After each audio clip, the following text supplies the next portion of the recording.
We just saw the Ant-Man and Wasp, and boy, I mean... Total trash. I think this is finally where, like, Marvel might have lost its way. I don't... It had to happen sometime. Yeah, I mean, it was just, okay, we're lying. It's great. It was really good. I should say this, okay, just kind of give you an idea where we're coming from. I didn't know you felt this way too. Ant-Man is like one of my top 5 favorite Marvel films. Okay. And like some people look at me like I'm crazy, and I can't fully explain why. I just really enjoy it. I've been saying this for a while. Nothing against the Avengers. Age of Ultron, some people hate it. Some people I'm just very much like, that's all right. In Infinity War, I really enjoy it. But you got all these big ones, and I'm just like, a lot of my top 5, it's just like Guardians of the Galaxy, Ant-Man. I really liked Thor Ragnarok. Like it's Black Panther, the kind of standalone ones. Yeah, the standalone ones, and like outside, like Black Panther felt pretty epic. Thor Ragnarok kind of felt epic, but also felt like a cheesy 80s. But like, it's a lot of these little side stories that I like the most. Well, and this one, in many respects, feels like some would see us as a good thing, or some would see us as a bad thing. I see it as a good thing. This feels the most side story. Like, this is pretty much... This is like it's almost completely independent of everything else that's going on. They just reference the fact, like, you were in Germany fighting in Captain America Civil War. I'm glad they did reference that, but the funny thing is that it's still, like, the way they work with it, they work around it, is so enjoyable and so funny. And it's such a funny continuing joke, and does work into kind of the style, which is... The style really is, this is a slapstick comedy disguised as a Marvel action film. This is What's Up, Doc, with more stunts. That's another couple that I love, like... Civil War, I think is really good. And Winter Soldier, I think is really good. But there is something about, like, in this film, as I was watching, it was like... This is the Marvel I love, where it's like, I really feel like I'm just watching a comic book come to life with all its stupid science technobabble and its bright colors and it's like funny ants and it's helping them build shit. Like, it is just it so reminds me of like that kind of old school comic feel where it's anything goes. It's just crazy time. With like the ants helping them build things. I was like, I could just see this in the panel from like a comic book from like the 60s or 70s or even like the 80s. And I don't know. This is my wheelhouse. Like, this is what I enjoy. So. And to me, next to probably my favorite powers out of all the Marvel characters, I love the Spider-Man. Like, just imagining as a kid, like, what would be the coolest superhero thing? Swinging around like Spider-Man is the coolest one to me. But the second coolest is probably this. And it's so funny because I hate shrinking movies. I don't get into them. I think they're kind of dull. This is one of the few where I really love the fact that you're big, you're small, and you can use it in an action sequence. And now you add flight on top of that. And then you add this character that can, sort of go through things and then become solid and can become invisible and stuff. I mean, it's like adding those other elements to it just makes it so much fun. It actually reminded me a lot of the action scenes in this remind me of the one good scene everyone likes from Matrix Reloaded, the highway chase. It reminded me a lot of that, but with more comedy, kind of more joy to it. Well, and like one of the criticisms, pardon me, my voice is like kind of going in and out. But one of the criticisms of the movie, what few there are, I think, is that like, oh yeah, it's a good movie. It's too complicated though. I didn't have a single problem following any of this. I don't know I don't know what people are saying, like why it's too complicated. But the one thing I followed it just. There was one point in this movie where I did actually question for a second. I'm like, what are the good guys trying to do again? There was one moment, but then we get to, I'm like, oh yeah, they're doing, again, without giving away too much, they're going after a certain character. They're trying to find a certain character. It's like, oh yeah, that's right. And part of that is because there is so much going on, but that's part of the fun. That's part of the comedy. All these crazy kind of stories that you think are just throwaway jokes come in at the end and make for this really crazy climax. My wife is watching TV upstairs if you hear like walking around and stuff. And I think that's part of the fun because this is really a screwball comedy with stunts. And sci-fi talk. And I think that's really what's hugely fun about it. I don't know if anybody's ever seen this movie. There's a great, like, screwball comedy from, was it the late 70s, mid 70s, called What's Up, Doc? Yeah, brilliant comedy. See, it's Don't let the fact that Streisand is in it fool you. It's the only movie that I can actually stand Barbara Streisand in. The only movie. I don't like her in anything, and it is hilarious. And the whole ending of that movie has this car chase through the streets of San Francisco, where through half the locations. Yeah, it's three or four different groups, each fighting over different bags that has different sort of treasures in it, and nobody knows which has the right bag. And the ending to this film so reminded me of that, where it's just like they're all after this thing, and the thing the MacGuffin just gets tossed from one person to the other, and I don't know. I just thought it was brilliant. I don't know if it was an intentional homage, but it just made me. It really felt like it. Yeah, I was feeling it. Kind of felt like that. Right down to they go in the water at the end. Yeah. That's why I've never seen that movie too. We're gonna make it. We're gonna make it. I don't think we're gonna make it. If you haven't seen that movie, you got some homework, man. That is one of the great comedies. You'll laugh your ass off. But no, this movie, I just love the characters. Everybody has chemistry. Like, I'm sorry, this will wipe the shit stain of Jurassic Park Fallen Kingdom from my brain. Because, where those characters had zero chemistry, everybody here has great chemistry. Yeah. I totally buy it. I don't even actually, I didn't hate the child actress in Fallen Kingdom, but I thought the character was written terribly. I even like the kids in this movie. Kids freaking adorable. Yeah, the kids adorable. Just all the characters are adorable playing off each other. Every person in this film is a scene stealer. Every time they come on, it's oh, he totally stole that scene. Oh, she totally stole that scene. The kid, oh, she totally stole that scene. Everybody is so good at it. If I had to get to any... I mean, it's not even problems. Again, I guess it's more kind of nitpicking, because the one issue I was having is that, again, big shock for a Marvel film, the villains seem a little weak, but as you see as it plays into everything, it's again, there's so many stories going on where it's she's just one of the stories, which is that's funny and that's entertaining, and she's cool, but it's it'd been nice if there was more focus. I would have liked... Yeah, because I will say Michael Douglas has a couple throwaway lines. They're they fed this character BS that really didn't happen. So I'm just well, if there's more to this story, why doesn't the movie tell us? Instead of just, so that was a slight problem. Honestly, okay, the villain didn't bother me this time for a Marvel movie because it's just not that epic. It's just so more about scientists doing scientific-y things to bring back people that...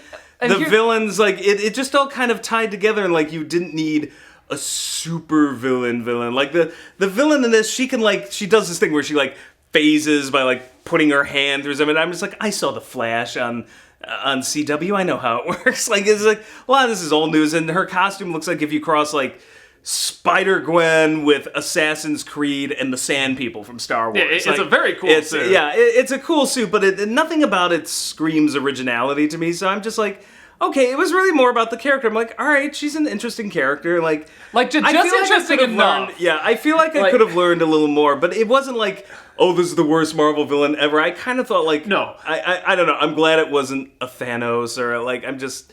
she seems to come out of nowhere. There's suddenly this backstory, and it's it's not bad, but it's I really, I kind of wanted more of this. It's like What's Up, Doc, where it's just another one in the pile of people chasing after a MacGuffin. Yeah, and that's why it kind of worked. It kind of worked for me in that sense. Yeah, that's why it took me a minute, because at first I'm well, I mean, this character is interesting, but man, she's been gone for a while. We're not really focusing much on her. And then when you kind of see what's happening at the end and what they're doing, it's kind of okay, now I see. But it's I would like to know more about her. But again, with these Marvel films, the endings always kind of indicate you actually might. There's an opening that maybe more can be done with this character and another character in this who I found very interesting. That's pushed a little to the side, but again, because of the way these films are structured, it's you might get more of them. They might come back. And I hope they do, because I feel I know why they were underutilized in this. It's the powers are cool and everything, but the character herself, and I feel you can do more with this character. I hope they do. They're building up that they will. It felt really comic booky, but yeah, kind of in that side story where you get a lot of those villains in comic books, where it's just we're not the A-list villain here. This is kind of a side story, or we're so I. But it's in a film that already kind of feels like a side story. Yeah, so it didn't bother me. It just works enough.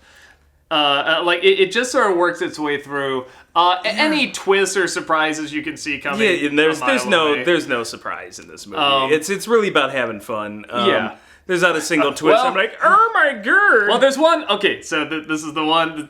Nothing gets the movie at all. But this is kind of my crossroads, my personal crossroads, because Michael Douglas for a long time said when they do Ant-Man 2, I want my wife to play the Wasp. I want Catherine Zeta-Jones to play the Wasp. Me, just thinking that's like one of those beautiful women in the world, just like yes. I think she's a great actress you and everything. Catherine Zeta-Jones. But then they threw me for a loop. Yeah, they did. They show the person who's gonna play the Wasp. And I'm like, oh, it's not Catherine Zeta-Jones, but it turns out it's actually the first woman as a kid I openly said I had a crush on. It's Michelle Pfeiffer. Catwoman herself, baby. And she looks in the opening. She really looks like Selena Kyle. Okay. I'm not gonna lie. Like, I think people who watch our reviews that I'm not all up on this like CGI younger. Like Rogue One, the Rogue One Leia that was garbage. Like, it looked terrible. I'm sorry. She looked like a plasticine China doll.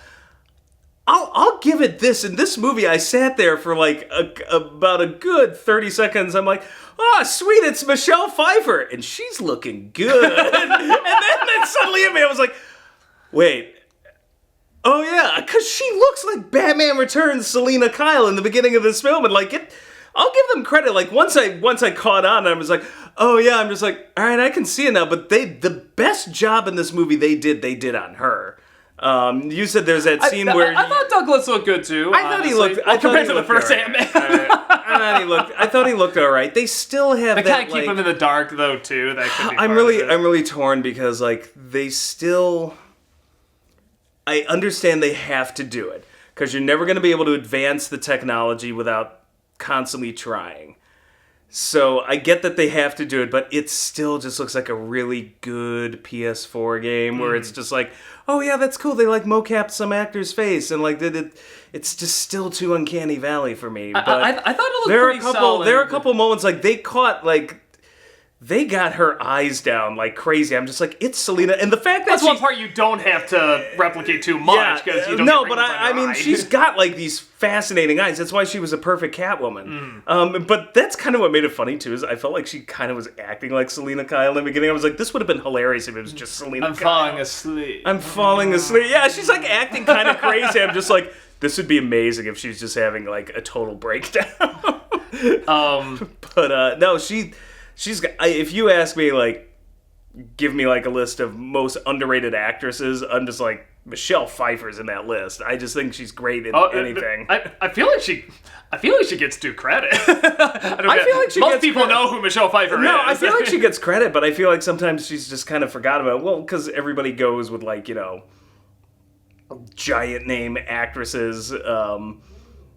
So I don't know. I feel like sometimes she doesn't get enough credit. I mean, she was out in the limelight for a little bit, but she's coming back in other projects. She's wonderful in them. Wizard of Lies, I saw her in that, man. Just like so good.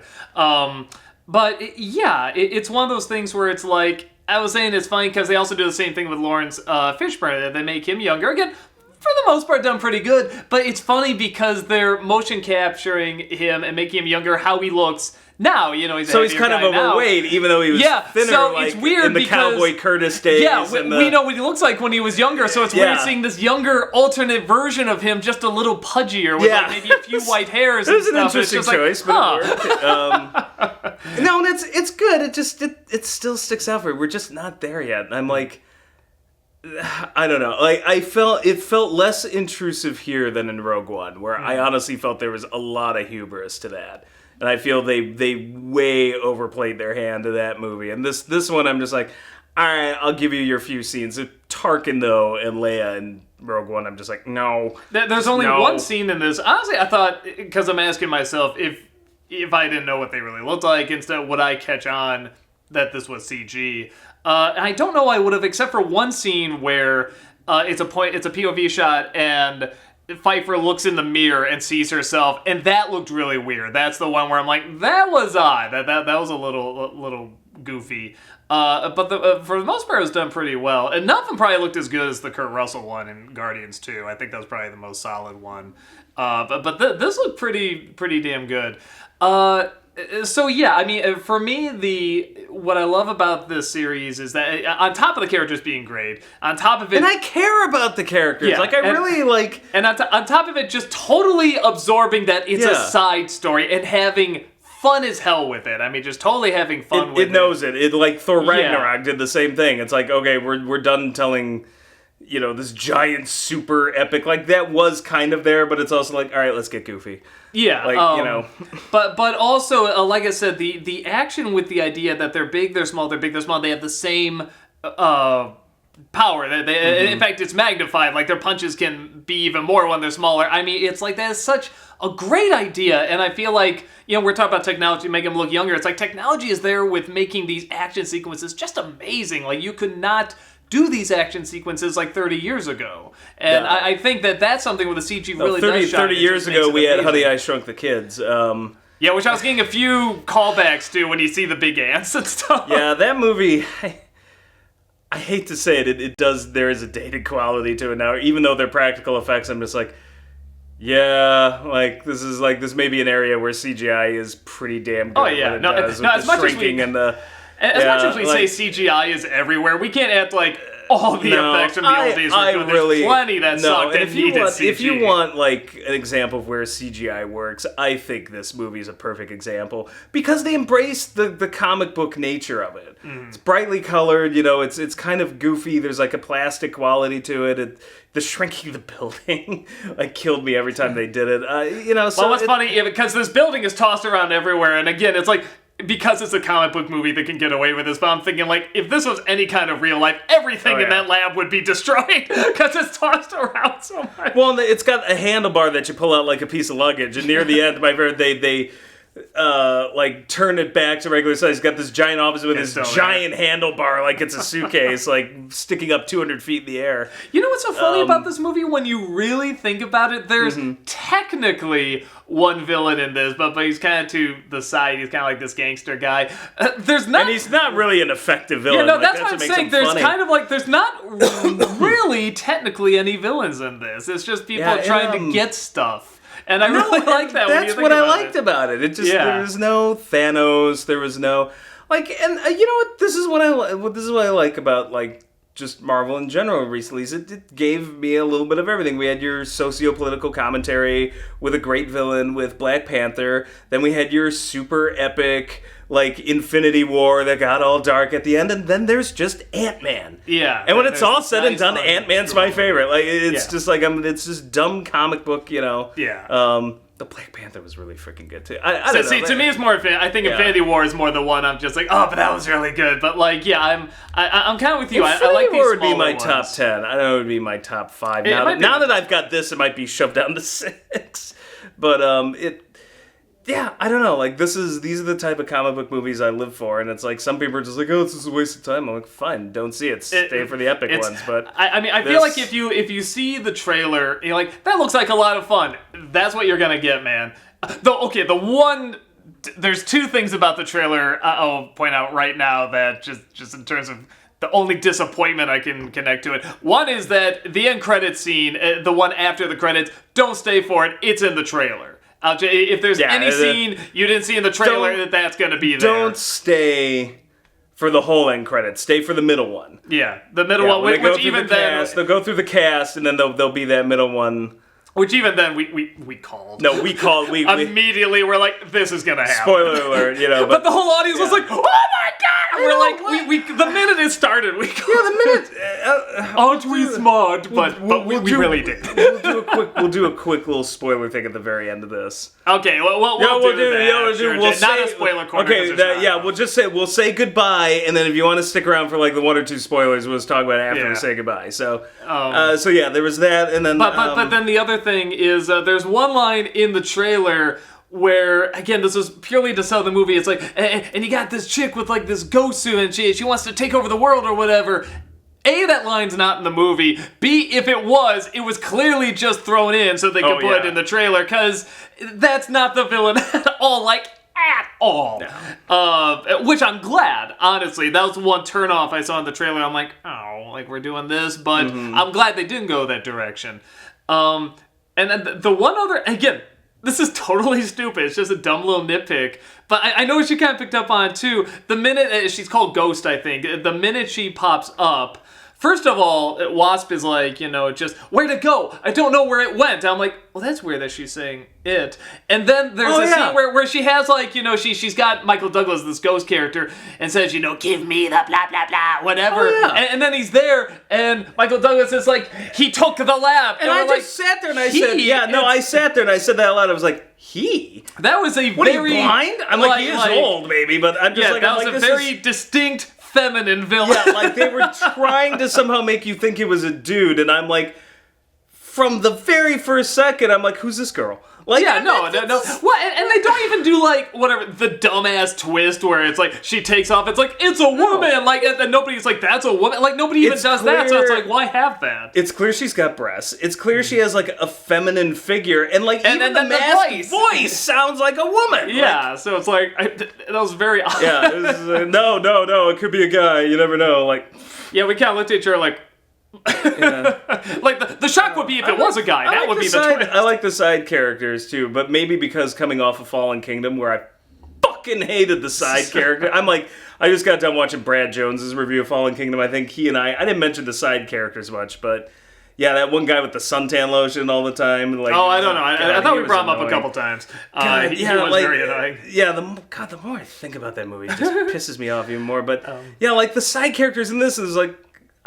I like them all. Like, yeah. The one that almost got to an annoying degree was that Lewis guy. Like, he almost got there. There's one or two. There's almost too many times where he's like, whoa, what? Huh? But it's like, he was just funny They enough. walk a fine line, but it was all said and done. I actually laughed more than I went, oh, dear God. Yeah, no. I actually liked them. I liked them better in this movie than I think the previous one. The other two guys. The other two guys are great, too. Like, they improved, too. Like, I think I like all three of them better in this movie. When the one guy starts, like, saying the legend of what he thinks she is, and then it never comes back. Like, the music goes... The Baba Yaga bit was one of my favorites, because maybe it's Baba Yaga. And, like, the music goes really serious, and just everybody's quiet and listens to his story, and then it just goes back to the film, and it never comes back. I'm like, that is a perfect joke to me. I thought, like, that was gonna be... like that. I thought that was gonna be the character's name. No, like, maybe it's gonna be Baba Yaga or something, because, like, I was like, are they really just never gonna go back to that? And they never did, and it was so funny. No, I thought that was amazing.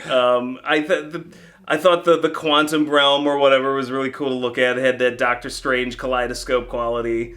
Well, we saw a little bit of that in the first one. We saw it in the first one. I like it here again. I don't know. This is my kind of comic book movie. It had science, technobabble, ridiculous shit, giant ants. Like, it just... I like... This is the Marvel comics I read as a child. Well, I like, too... Again, you could kind of tie it into the uniqueness of kind of the Marvel comics, but there's a scene where Pfeiffer's character, for a short bit, takes over Paul Rudd's body, and he has to act like a loving wife and mother to, her husband. Best scene of its type since Ghost. No, and it's one of those things where it's really funny, but it's kind of touching. Yeah, no, and it worked on both levels. I'm like, this is hilarious. And everyone's kind of laughing, but they're also like, oh. That's the thing. I was invested in the romances. I was invested in him raising his daughter. I was like, it's a strange movie where I'm like, in all of the family and friendship themes in it, I was really invested. I really like these characters. And that's something many comic book movies don't always get. But, no, this in a weird way, this feels more like what DC does, like, on TV. Like, this feels like kind of the CW shows. Like, you know what? It very does. Goofy, colorful. Fun. It does have the drama, too, but it's a lot of fun. I'm trying to think. Not Supergirl's too goofy. This felt like The Flash. Honestly, it was very much like The Flash with what the villain could do. So yeah, that kind of Flash good. I like the Flash. So, which I always thought the TV version of the Flash that they're running now kind of reminds me of just like, oh, this feels kind of like Spider-Man. So it goes full circle. I don't know.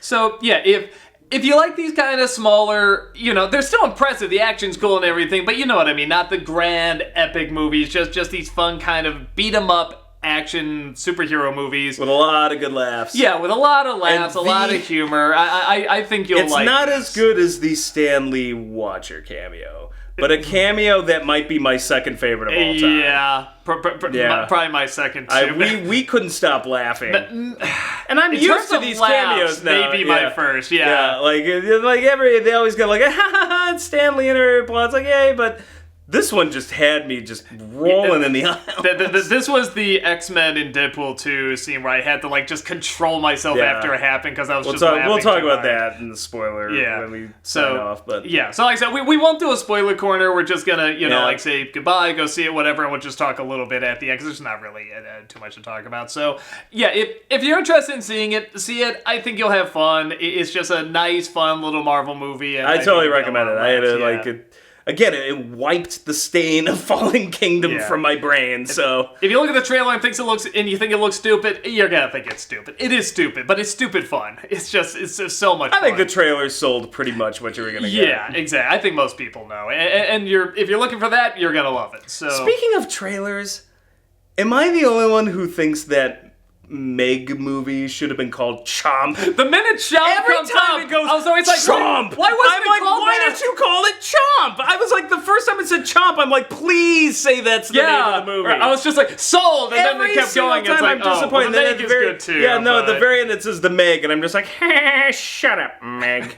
Like, that's really okay too, but Chomp. No, Chomp. The Meg's a stupid title. The sequel could be called Chomp. Chomp would have been amazing because you got Jaws and then Chomp. Yeah. That'll be the sequel. If you make a sequel, call it Chomp. So that movie looks awful. Beautifully awful.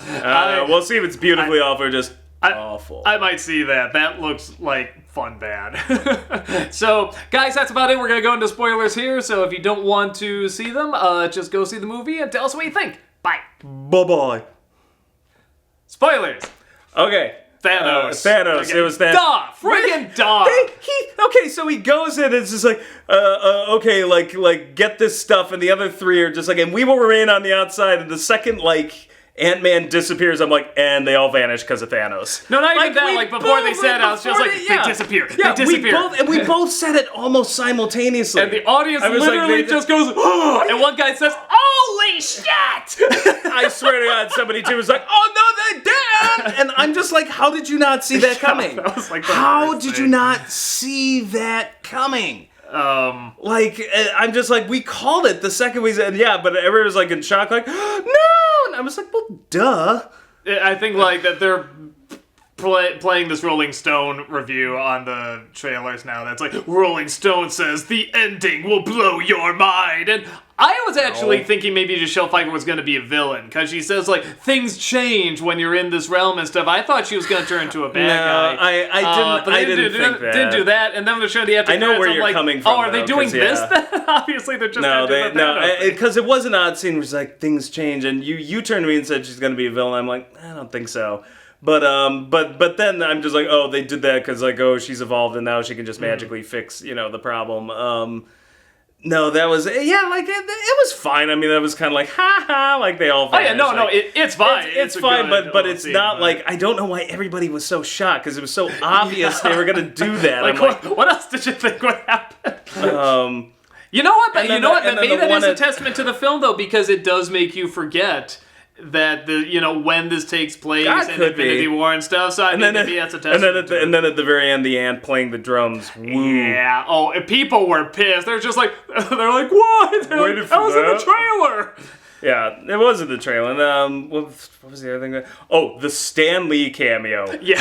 That is I swear to God, outside of him being the Watcher, that is my favorite damn Stan. That line, well, the 60s was great, but gotta pay for it. I'm paying for it now. Like, I'm paying for it. Just the thought, because like a meta part of me was wondering, how much acid do you think Stan Lee really did in the 60s?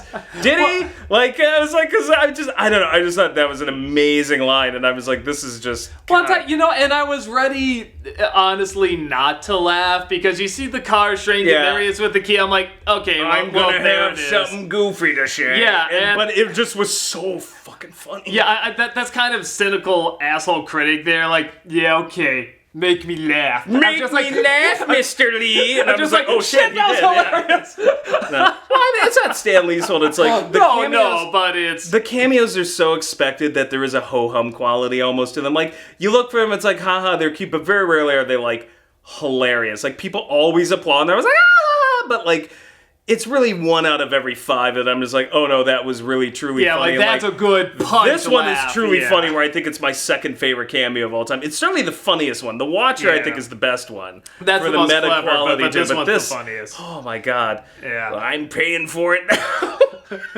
It was really, really good. It's just that he's so, like, I love Stanley, but he's so old and just hunched over like that. Just like this kind of sad man just going like, oh, I'm seeing shit. It's just like, it just, like, comic gold. The guy's funny. I love Stanley. It's going to be so sad when we lose him. Like I said, that's pretty much about it. I can't think That's of right, else. There were no spoilers. Like, we knew almost anything. Like, the second Lawrence Fishburne shows up, I'm like, villain. Like, I didn't even blink. Well, especially, like, when they leave, when the cops come in, they're like, where is he? It's like, oh, we hate each other. I'm like, well, they're not going to just leave him there. No, he has to come back. Okay, I shouldn't say, not the second he showed up. When he's teaching the class, I didn't know, but he was like, Hank's egotistical and this and that. I'm like, oh, okay, villain. Like, but I like he's working with her. Like, I like that he's not either, because like I said, there's no, like, true villain in this either, and I really like that. No, I like that too. So I really want to see... But definitely he was not what he seemed. Like, don't you want as to Ant-Man said, just, man, I thought you were cool. Don't you want to see him and Ghost, like, either have their own movie or just be in another movie? Like, yes, I desperately like, want the adventures of Cowboy Curtis and Ghost. Who a ghost? I'll rope him. Oh, that was one of the best scenes when she pops up out of nowhere. Oh, and the other one's like, yeah, that great scene where they do kind of a Max Landis Death of Superman thing where he's telling the story and the stars are mouthing to it, and that's all great and is going on and on. But then the payoff of having her, then they all go, ah! I mean, what a just perfect punchline. No, and you don't even know it's coming. It just totally catches you off guard. The comedy was very, very good. Yeah. So yeah, that's it. I say go see it, but if you're watching the spoilers, you already have. So that's about it. We'll see you next time. Later. Michelle Pfeiffer's still hot.